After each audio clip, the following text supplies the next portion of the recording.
Hey everyone, my name is Charlie, and whilst my mum is refusing to quieten down in the background and there is a bird tweeting outside, I thought now would be the perfect time to share my April TBR. Firstly, I'm just going to begin with my currently reading, which is somewhat larger than usual, but as we know from last month, everybody was struggling to settle down to anything to read due to being unable to settle down to figure out what I wanted to read. I started a few things. So I'm going to move these books, just those two.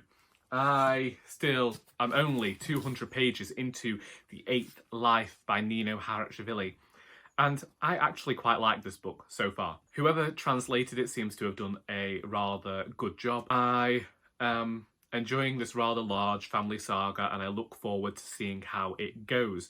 Originally, I found myself reminded of Joanne Harris in terms of there being this magical chocolate recipe and this supposed family curse, but so far seems to have been about people choosing their own destiny and going against the grain and the expectations of them.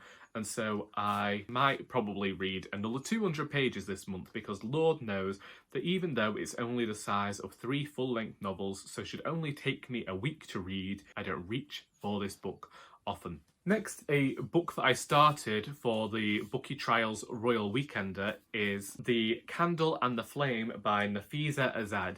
And this book is following some sort of Eastern mythology with the Jinn and the Ifrit. I am still unsure how I feel about it so far. I'm 110 pages into this one. The writer can write some brilliant descriptions, and I saw that she wanted to write about all these different kinds of women being awesome. And so far, I haven't got that. I'm unsure where it's going. However, I appreciate the mythology surrounding the Jinn enough that I plan to continue. And I only put this book aside because of the book that I am currently reading, which is Girl, Woman, Other by Bernardine Evaristo. Yes, I don't read books with the dust jacket on. A lot of people know what this book is about, so I don't feel that I need to go into it. Originally, I assigned this as the only winner of the Booker Prize from last year because Margaret Atwood proclaimed she didn't need it.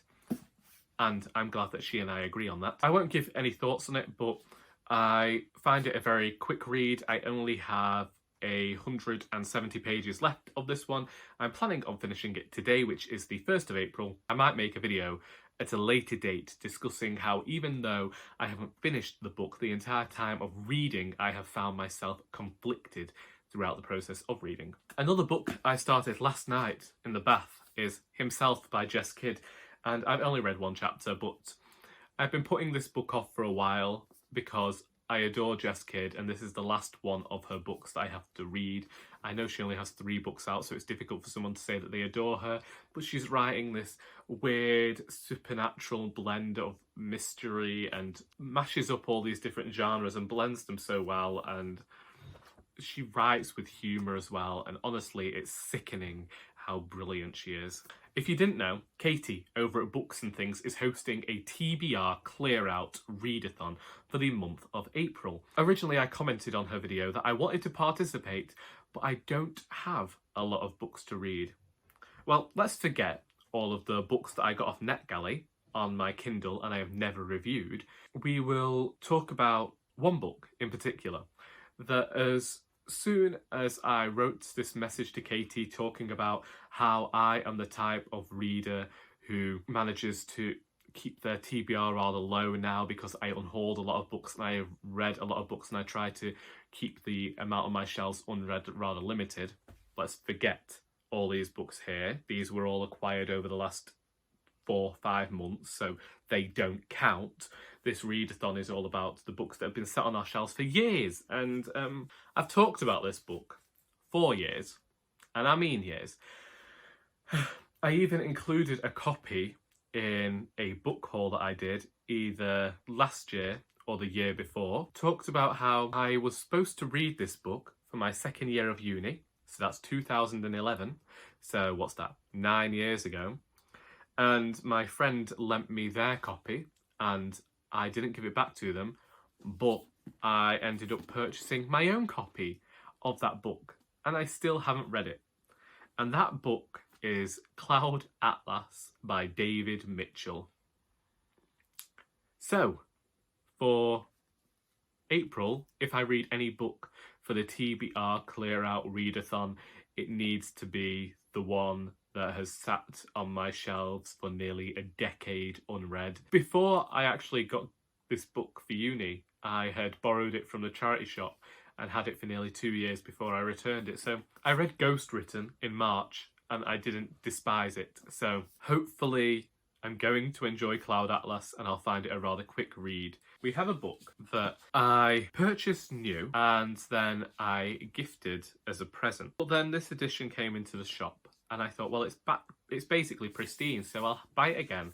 So this means this book has now sat on my shelves for nearly 2 years. And that is The Mermaid and Mrs. Hancock by Imogen, Hermes, Gower.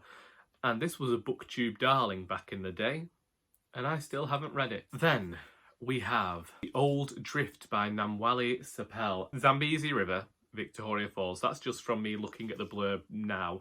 I remember this being something like a family saga maybe. Matthew over at MCS Books mentioned it over a year ago and I purchased the book. It seems like the type of thing I'll enjoy. Have you noticed how three of these books are actually rather hefty tomes, and maybe that says something about me as a reader, that I don't reach for the heftier tomes, despite the fact that I read quite a few large books last year. It's not the time, but we're going to try. Then I picked some more off my shelves that I had forgotten that I owned, and I think if I've forgotten I own them, then it's probably a sign I ought to try and read them. So we have Nights at the Circus by Angela Carter, The Accident on the A35 by Graeme, Macrae, Burnet, The Samurai by Shusaku, Endo. I had considered reading that one and also reading Monkey. I know they're separate countries, I get that, just in my head, because I really want to read Monkey. I might even put that on this TBR. Where is it? Where is it? New edition. We're adding Monkey by Wu Cheng'en to this because I watched the Netflix adaptation of this and it does that thing that Hercules the Legendary Journeys used to do, which was that the show was a bit campy, and this is a different legend than I know about. I found out it existed and wanted to read it, so we're going to get to this one. We have The Man Who Saw Everything by Deborah Levy. I started this and I didn't think I'd like it, but I'm going to give it another chance. I also have a few comic books that I've downloaded using Amazon Prime Reading because I didn't want to pay for them and I'm a horrible person. And I'm also due to start a buddy read of the 7 Deaths of Evelyn Hardcastle. I always got Evelyn Hardcastle and Hugo mixed up, but this is the murder mystery one where the guy ends up in everybody's body because, you know, he's some sort of sadomasochist. Quantum Leap. It's basically Quantum Leap, but in a murder mystery way. So hopefully me and Abby of Abby Mac Reads will be reading that one. Well, how do we think we're going to do? Because, like, we don't know when lockdown's going to end, do we? If we're being honest. Because if I followed the advice from the Asthma Society, I'd be off work until June, but they could change everything and I could be back out of this house mid-April.